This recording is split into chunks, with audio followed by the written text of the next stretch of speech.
नमस्कार, आप देख रहे हैं A to Z live news. Uttar Pradesh के जनपद अमेठी में ड्रग इंस्पेक्टर के बर्ताव से काफ़ी परेशान दवा व्यापारी। जी आपको बता दें, जनपद अमेठी के ड्रग इंस्पेक्टर पर लगा गंभीर आरोप। जनपद अमेठी के ड्रग इंस्पेक्टर के बर्ताव से काफ़ी परेशान है दवा व्यापारी। ड्रग इंस्पेक्टर द्वारा दवा व्यापारियों का उत्पीड़न किया जा रहा है। जनपद अमेठी के दवा व्यापारियों का कहना है कि ड्रग इंस्पेक्टर नाजायज परेशान करते हैं और मोटी रकम की मांग करते हैं। दिवाकर सिंह महासचिव ने ड्रग इंस्पेक्टर पर आरोप लगाते हुए कहा कि इनकी जांच कराई जाए और दोषी पाए जाने पर विभागीय कार्रवाई की जाए। योगेश कुमार बर्नवाल दवा व्यापार मंडल के कोषाध्यक्ष ने भी अमेठी जनपद के ड्रग इंस्पेक्टर पर आरोप लगाया और कहा कि एक रिन्यूअल पर भी मोटी रकम की मांग करते हैं। आपको बताना चले कि विभागीय जांच होने पर ही पता लगेगा कि ड्रग इंस्पेक्टर पर लगे आरोप सत्य है या असत्य। राशिद अली की खास रिपोर्ट। आप अपना परिचय दे दीजिए। मैं Diwakar Singh, chemist druggist federation Uttar Pradesh region 9 का महासचिव।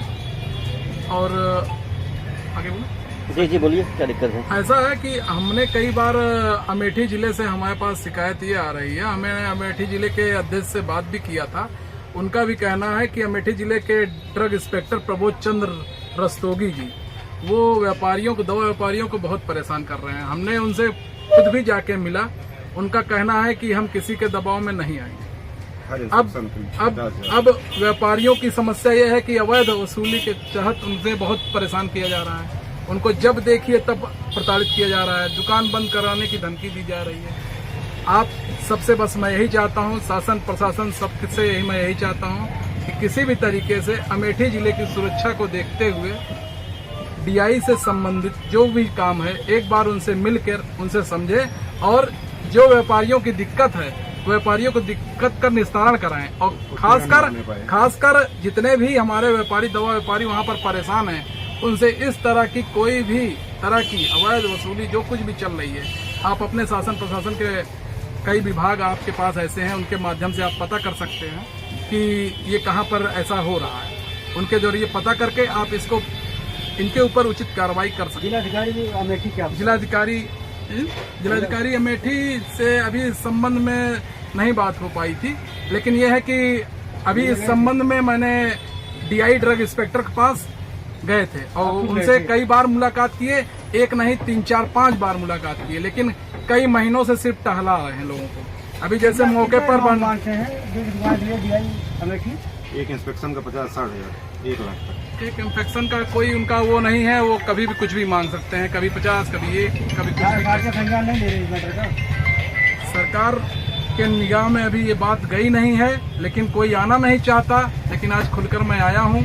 अब मैं इसलिए आया हूँ क्योंकि अब पानी सर से ऊपर चला गया है। व्यापारी तो वैसे मरने के कगार पे है। अब साहब कितना दिन से यहाँ पे हैं? डीआई साहब 6-7 साल से लगभग यहाँ पर हैं अमेठी जिले में। अमेठी जिले में मंडल में अमेठी मंडल। हाँ, यहाँ पर पूरा मंडल में, फैजाबाद मंडल में 6-7 साल से यहाँ पर है। ड्रग इंस्पेक्टर की ये जो बातें हैं, जो हरकतें हैं, ये आप तक कैसे पहुँची है? ये व्यापारी के माध्यम से पहुंची है। हमारे वहाँ से कई व्यापारी आते रहते हैं, जिले के भी व्यापारी आते रहते हैं। क्योंकि मैं उत्तर प्रदेश रीजन 9 का प्रतिनिधित्व करता हूँ, तो वहाँ के जितने भी व्यापारी हैं सब लगातार आ रहे हैं और जिसके वजह से मुझे बार बार उनसे बात करनी लगातार आ रहे हैं और जिसके वजह से मुझे बार बार उनसे बात करनी पड़ती है या फिर मुझे बार बार उनके पास जाना पड़ता है, लेकिन उनका कोई उस पर रिस्पॉन्स नहीं मिलता। अध्यक्ष जी, इस पे आप क्या कार्रवाई चाहते हैं? इस पे हमें कार्रवाई चाहते हैं कि पहले तो मौके के जो प्रबोध चंद्र रस्तोगी जी हैं, हमारे ड्रग इंस्पेक्टर हैं, उनको पहले यहाँ से हटाया जाए। उसके बाद एक उचित अच्छा जो शासन प्रशासन निगाह में ठीक हो, ऐसे डीआई को यहाँ यहाँ पर हस्तांतरण किया जाए, जिसके द्वारा हमारे व्यापारी को कोई दिक्कत ना होने पाए। क्योंकि व्यापारियों को दिक्कत होगी तो हम लोग को बहुत समस्या हो रही है। हमारे पास 10 लाख व्यापारी हमारे हैं।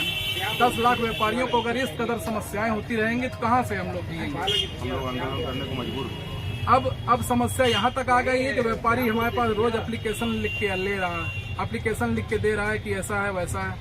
अब वहाँ पर ही नाम मैं ले लूँ, वहाँ पर ही मौजूद सारे भी जो भी मेडिकल स्टोर हैं उनको गलत तरीके से निलंबन, अलग अलग तरीकों को मिसयूज करते हुए उनको प्रताड़ित किया जा रहा है। डीआई अमेठी से आप कौन सा मैटर लेके मिले थे? डीआई अमेठी से मैं वहीं का ही एक मामला है बरनवाल फार्मा के नाम से, मैं उसको संबंधित लेके मिला था, लेकिन वो लगातार मिलने के बावजूद ये था कि जब तक 50,000 नहीं देंगे कोई काम नहीं करेंगे। अब वो लगातार उस व्यापारी से पैसे की मांग कर रहे हैं। बरनवाल फार्मा क्या, जो कि हम कौन है प्रोप्राइटर?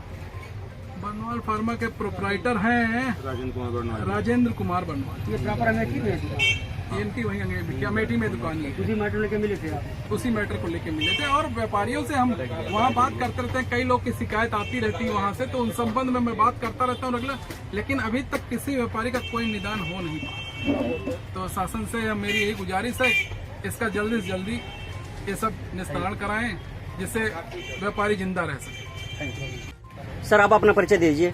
मेरा नाम योगेश कुमार बरनवाल है। जी, आप किस पद पे हैं? मैं दवा व्यापार मंडल सुल्तानपुर के कोषाध्यक्ष पद पर हूँ। तो आप कुछ कहना चाहते हैं इसके बारे में? जैसा कि अभी हमारे महासचिव जी ने बताया कि ड्रग इंस्पेक्टर द्वारा व्यापारियों का उत्पीड़न हो रहा है। ड्रग इंस्पेक्टर जो हैं वो किस जिले के हैं? ये अमेठी के अमेठी जिले के हैं। अमेठी जिले के हैं, प्रबोध चंद्र रस्तोगी। जी जी। इनसे अगर रिन्यूअल भी किसी व्यापारी का यूनियन के थ्रू जाए वैसे जाए तो ये इनको एक रिन्यूअल पे 20,000 रुपया चाहिए। एक इंस्पेक्शन करेंगे तो इनको 50 से 60,000 रुपया चाहिए। क्या लीगल फीस है भैया? लीगल फीस कोई नहीं, इसकी इंस्पेक्शन वो करे उसका 3,000 जवाब। लाइसेंस का चार्ज है। जिस लाइसेंस की सरकार फीस की 3,000 मंशा रुपए यही है, उसके लिए उनको 1 लाख रुपया चाहिए। आखिर व्यापारी एक लाइसेंस बनवाने का 1 लाख रुपया क्यों देगा? एक इंस्पेक्शन करेंगे तो 1 लाख रुपए मांगेंगे। वो अपने ड्राइवर, अपने बाबू के थ्रू कहीं किनारे बुला के मोबाइल वगैरह रखवा के फिर बात करना चाहते हैं, कहीं रिकॉर्डिंग ना होने पाए मेरी किसी बात की। तो सर आप बता दीजिए, आप शासन प्रशासन क्या चाहते हैं? हम सीधी सी बात चाहते हैं कि ऐसे अधिकारियों का तुरंत निलंबन करके इनको यहाँ से तत्काल हटाया जाए। किसी ईमानदार अफसर को भेजा जाए जो कम से कम व्यापारियों का हित भी ध्यान रखे और औषधि विभाग के नियमों का पालन भी होता रहे। सरकार की मंशा पे पानी न फिरे। जी बहुत बहुत शुक्रिया। अगर खबर आपको अच्छी लगे तो चैनल को सब्सक्राइब, लाइक, शेयर करना ना भूलें।